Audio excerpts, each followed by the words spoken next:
Son aide ménagère était une sorcière.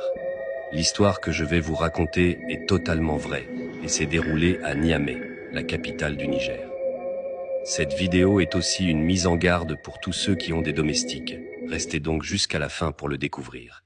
Et dites-moi en commentaire d'où vous regardez cette vidéo. Une famille vivait paisiblement à Niamey, plongée dans sa routine quotidienne, jusqu'à ce qu'un événement étrange vienne bouleverser leur tranquillité. Maïmouna, une mère de famille, avait décidé d'embaucher une aide ménagère pour l'aider dans les tâches quotidiennes. Mais ce qu'elle ignorait, c'est qu'elle n'était pas comme les autres. Tout semblait bien se passer au départ, mais après quelque temps, des choses commencèrent à disparaître mystérieusement dans la maison. Maïmouna, soupçonneuse, confronta Justine, la domestique, en lui demandant d'arrêter de prendre des affaires qui ne lui appartenaient pas. Elle lui expliqua que tout cela avait commencé depuis son arrivée. Mais la réponse de Justine fut surprenante. J'ai travaillé dans 3 autres maisons avant celle-ci. Et chaque fois qu'on m'a accusé de vol, mes patronnes ont fini par devenir folles. L'une d'elles est même morte. Maïmouna, profondément croyante et attachée à sa religion, ne se laissa pas intimider. Elle lui répondit calmement. « Donc, à chaque fois, on t'accuse de vol? Tu es sûr qu'il n'y a pas une part de vérité là-dedans ?» Justine resta silencieuse. Quelques jours plus tard, le mari de Maïmouna rapporta à la maison un téléphone oublié par son oncle dans sa voiture.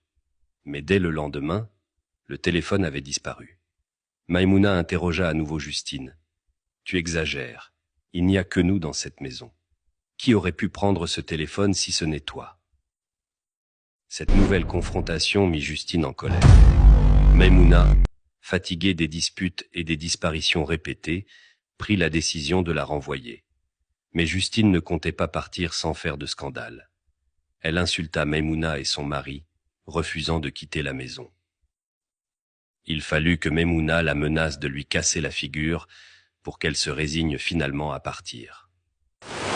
Cependant, l'histoire ne s'arrêta pas là.